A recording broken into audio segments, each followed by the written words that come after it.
Hello and welcome to Decoding the New Economy.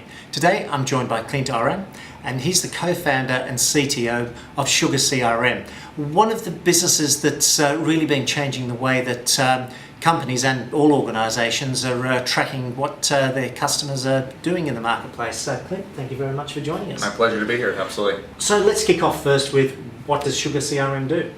Customer relationship management. It's in our name, CRM. So we're very much focused on helping companies grow, helping companies acquire new customers.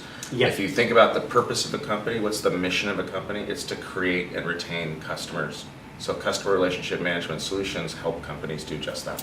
Right. Now this is a really competitive marketplace. I think of the Oracles, I think of the Salesforces and that. How do you see yourself in that whole ecosystem there? You bet. Well, I'll take the Gartner Magic Quadrant as a perfect example of that market today. If you look in that upper right of the Salesforce Automation Magic Quadrant, which we're a leader in, there's 5 companies in there. There's SAP, there's Oracle, there's Microsoft, there's Salesforce.com, and there's Sugar. Right? So if you look at that, those 4 companies that I just mentioned, those competitors of ours, are platform companies focused on delivering a whole suite of business applications. For them, their biggest challenge is making all the parts work together as a platform company. We're a best-of-breed CRM provider. All we focus on is CRM. It's in our name, Sugar CRM. So that's how we stand out against our competition, by delivering innovative, value-driven solutions that are focused on nothing but customer relationship management. Now you've been running for about 10 years. What was the motivation for setting Sugar CRM up? Yeah, it's almost exactly 10 years now, looking back behind us. In fact, here we are at the end of February of 2014, and it was January 18th, 2004, that a guy I was working with took me aside and said, hey, let's talk about starting a company. Let's talk about an open source CRM company. And if I look back on that time in 2004, it was, if you remember the enterprise software market, there's a huge backlash by customers to the enterprise software market, especially coming out of the dot-com era, when there was a lot of hopes and promises made of all this fantastic software that would change the world, and the reality was a lot of it didn't do anything, right? And so the backlash to software vendors really manifested itself in 3 ways. One, software as a service, right? Let's make sure that the company is invested in the success of the software by running it themselves on behalf of the customer. Get that leverage the economies of scale, if you will, right? Second was a commercial open source. Try before you buy. Right? If I'm going to invest my company's success in this particular IT strategy, I really want to know the technology. I want to be part of the development of the technology. I want to own it in a way that I couldn't own it before, right? But the third one, the one that I think is actually the most significant, if you look back on the last 10 years, subscription billing. Right? Subscription billing is forcing software companies to build a business model around winning the customer's business every year. And if you think about that really important fact, it changes the way software companies interact with their customers. In the past it was, here, buy my software, good luck, I got my money up front, and maybe I'll see you in the future, maybe I won't, right? And now the way Sugar CRM has been built from the very beginning is, I have to earn my customer every single year. And that forces me to drive success into my customer with our software, drive value every single day. And I think that's, if you look across all of those, it really comes back to one key point: putting our customers in control of their IT destiny. All 3 of those factors deliver on that. Now that seems to shake up quite a few of the traditional vendors in that. You had that, you bought my software, now meet our implementation partners who are going to charge you a fortune to implement that software. How's that changed? It's absolutely shooken up the industry. If you look at those names that I just threw out there, the competitors that we see on a day-to-day basis, several of them are very much challenged by making the shift from perpetual software licensing to subscription software licensing. And that's it's been a challenge that I don't think all of them will actually work their way through as the time comes ahead of them. Their business models are too entrenched in yesterday's approach to the customer. So it's very disruptive, and been something that I think really helps the customer in the end, right? So with this, what did you learn over the last 10 years? You must have made some errors, you must have gone down some blind alleys on this. What were the stories from that? Oh, that's an excellent question. If I look back on the last 10 years, there's certain aspects that I think we learned the hard way. The freemium model. The freemium model is a very challenging model around which to build a successful company. If you look at the beginning of Sugar CRM has been all around commercial open source, and open source is a freemium model around which to engage potential customers through a free product with the intention of upselling them to a profit where you could to a product that you can make money off of, right? And as a company, as a software company, I have to make money. I have to pay my employees and grow the business. So I think we learned that the freemium model is challenging, and that you got to really focus on differentiation across your software editions and really deliver clear value to each customer segment that is going to acquire the different versions of your software. Yeah. So how do you find that freemium model works with that flow? Because I imagine that the customers, that you're going to get 90% who never really move on from the free version. What do you do to capture that 10% or 5% or whatever it is that do move up the value chain? Well, it all begins with delivering innovation, right?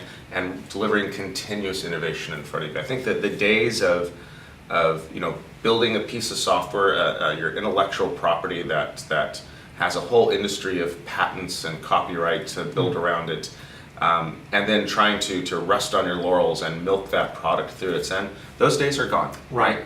Companies today, software companies today really have to stay focused on delivering continuous new innovation to their customers.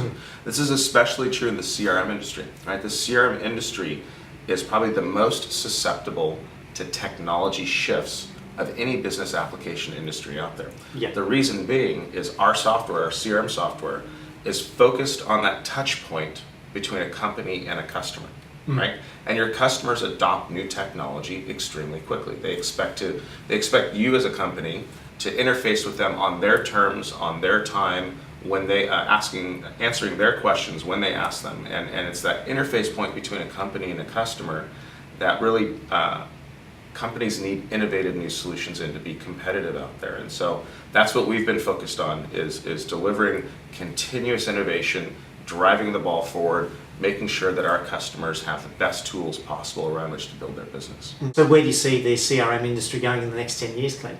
Well, if you look on the last 10 years of the CRM industry, I would actually put forth that we didn't help the end user that much. Okay.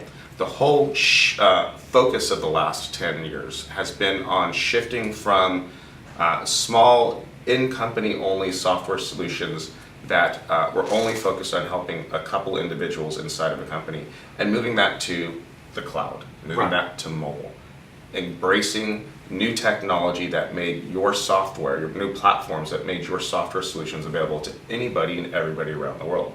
Yep. So the renaissance of the last 10 years was that only a few companies were able to actually afford deploying CRM. Now it's so ubiquitous and so available due to cloud and mobile technologies that companies of all sizes are leveraging CRM technology. That's good for companies, but the actual individuals who use CRM haven't seen a whole lot of innovation in the last 10 years, because that innovation has been driven into the platform, not into the application. Yep. What's coming ahead of us? Innovation in the application. Focusing on enabling customer service agents, salespeople, to deliver extraordinary customer service to their customers. Give them the tool that helps them get their job done. Move away from focusing on tools whose purpose it is to collect data for management, but rather to give you a tool to build a better relationship with your customers and help you get your job done. Right. That's the focus of the next 10 years ahead of us. Where do you see the Internet of Things in this? Because it strikes me that traditional CRM, it's a salesperson entering in their relationship with their meetings or emails or whatever. But now we're going to have all of these machines pushing that data in that I checked into the hotel, or I've bought a coffee at this coffee shop. I would imagine you've got an angle on that of pulling that data in. Well, I think one of the things you'll find at Sugar CRM is we're very grounded in reality and pragmatic delivery of software today and helping people today. I hear Internet of Things, and I have visions of Isaac Asimov's future of robots helping us move through our days and things like that, and it all sounds quite nice from a science fiction perspective. But I think we have a lot of room for real development ahead of us to turn that into reality. In fact, if you look on this last wave of social or enterprise 2.0, the whole thrust of that, whether you put the Enterprise 2.0 term on it, or the social term on it, or the digital experience, or the Internet of Things, we're moving towards a world where the devices that we use are more intelligent about how they help us. And we're moving to a world where it's less about me entering data into a tool and more about the tool telling me something that I didn't know, right? Giving me those aha moments.